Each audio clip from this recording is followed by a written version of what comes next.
தற்போது கிடைத்த அண்மை செய்தியை பார்த்து வருகிறோம். தூத்துக்குடி உடன்குடியில் உள்ள தனது தெருவை காணவில்லை என ஆட்சியர் அலுவலகத்தில் ஜே.பி. முத்து புகார் அளித்த விவகாரத்தில் ஜே.பி. முத்து வீட்டின் அருகே போராட்டத்தில் ஈடுபடுவதற்காக பலர் அங்கு குவிந்திருப்பதால் பரபரப்பானது ஏற்பட்டிருக்கிறது.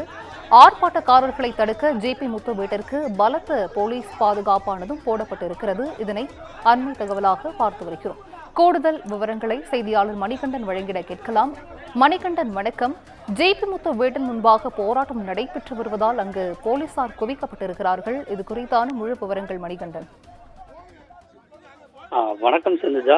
தூத்துக்குடி மாவட்டம் திருச்செந்தூர் வட்டம் காலான குடியிருப்பு வருவாய் கிராமம் உடன்குடி அருகே உள்ள பெருமாள்புரத்தில் கீழத்தெரு என்று ஒரு தெரு இருந்ததாகவும் இந்த இடம் முழுக்க அரசு புறம்போக்கு பாதையாக பொதுமக்களால் பயன்படுத்தப்பட்டு வந்ததாகவும் இது வருவாய்த்துறை ஆவணங்களில் உள்ளதாகவும் ஆனால் கடந்த 20 ஆண்டுகளில் சிட்டிசன் திரைப்படத்தில் வரும் அத்திப்பட்டு கிராமம் காணாமல் போனது போன்று கீழத்தெரு என்று ஒரு தெரு இருந்தது.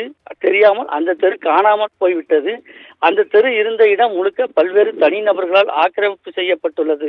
இதனால் பொதுமக்கள் செல்லும் பாதையும் அடைக்கப்பட்டுள்ளதாகவும் தாங்கள் உடனடியாக நடவடிக்கை எடுக்க வேண்டும் என்று நடிகர் ஜே.பி. முத்து தனது குடும்பத்தினர் நேற்று முன்தினம் மாவட்ட ஆட்சியர் அலுவலகத்திற்கு வருகை தந்து மனு அளித்தார். நடவடிக்கை எடுக்கவில்லை என்றால் மாவட்ட ஆட்சியர் அலுவலகம் முன்பு தீக்குளிப்பேன் என்றார்.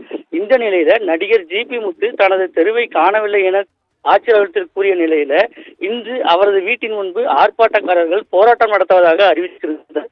இதனைத் தொடர்ந்து ஆர்ப்பாட்டக்காரர்கள் ஜே.பி. முத்து வீட்டில் அருகே குவிந்ததால் ஜே.பி. முத்து வீட்டிற்கு பலத்த போலீஸ் பாதுகாப்பு போடப்பட்டுள்ளது. இதனால் பெரும் பரபரப்பு ஏற்பட்டுள்ளது. விவரங்களை வழங்கியமைக்கு நன்றி மணிகண்டன்.